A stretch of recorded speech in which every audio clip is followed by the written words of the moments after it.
Rishikimi në mënyrë kritike i dëshmive të dhëna në prokurori nga Zigfrido Ranucci tashmë ka nisur pas marrjes së parë në pyetje të Walter Lavitolos më 8 korrik. Prokurorët e Romës kanë rivlerësuar një pjesë të informacioneve të dhëna nga drejtuesi i emisionit të Rajt si kontribut për zbardhjen e së vërtetës. Është e vërtetë se për prokurorët, Ranucci mbetet viktime një atentati të rënd të organizuar nga Walter Lavitola, por ky i fundit kishte kontakte të shpeshta me Ranuccin. Për këtë arsye, dëshmitë e drejtuesit të Report, veçanërisht ajo e fundit e dhënë pas arrestimit në qershor të autorëve material të sulmit me eksploziv, mund të lexohen tashmë nga një këndvështrim tjetër. Data e një dëshmie të re në prokurori nuk është saktuar ende, por ka gjasa që brenda ditëve të para të shtatorit, drejtuesi i Rajt të paraqitet përsëri në zyrat e prokurorisë në Piazzale Clodio. Prokurorët duan të sqarojnë pse Ranucci nuk ka treguar deri tani disa rrethana. Gjatë më shumë se një ore dëshmi, ku përveç prokurorëve Carlo Villani dhe Edoardo De Santis, ishte i pranishëm edhe kryeprokurori Franco Lovoi, Ranucci nuk e përmendi asnjëherë Walter Lavitolon. Në ato kohë kishin kaluar vetëm pak ditë nga kontrolli i parë i kryer ndaj vet Lavitolos. Ranucci përsëriti pistat që kishte përmendur më parë. Kur prokurorët i kërkuan të tregonte një motiv të mundshëm për sulmin me eksploziv, ai foli për mundësinë e përfshirjes së Camorras ose për pistën e kantierëve detar të trajtuar në 2 investigime të Report nga gazetari Daniele Autieri. Ranucci ka mohuar me forcë edhe një tjetër rrethan që ka ngritur pikpyetje, mundësinë që Lavitola të ketë ushtruar presion ose ndikim për të orientuar investigimet gazetareske.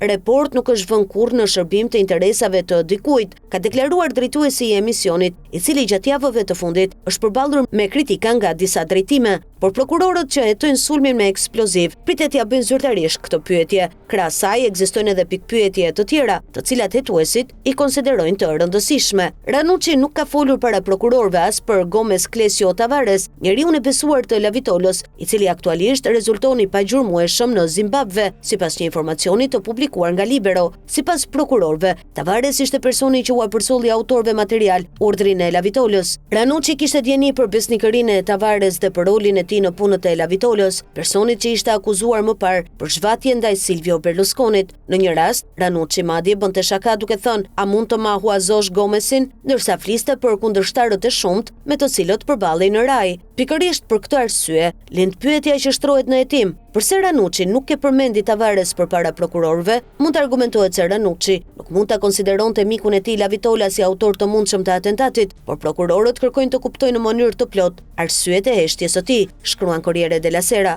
Në gjithë këtë histori mbetet edhe pikpyetja e madhe që lidhet me vetë të dyshuarin. Lavitola, i përfaqësuar nga avokati penalist Sergio Cola, mund të vendosë të japë një tjetër dëshmi dhe të tregojë elemente të reja. Deri tani, ai e ka pranuar planin e tij, duke deklaruar se synimi ishte që Ranucci t'i shtojë mbrojtja. Më pas, Lavitola ka shtuar se pas atentatit, Ranucci mund të kishte dyshuar tek ai, por Ranucci nuk e ka bërë asnjëherë zyrtar këtë dyshim.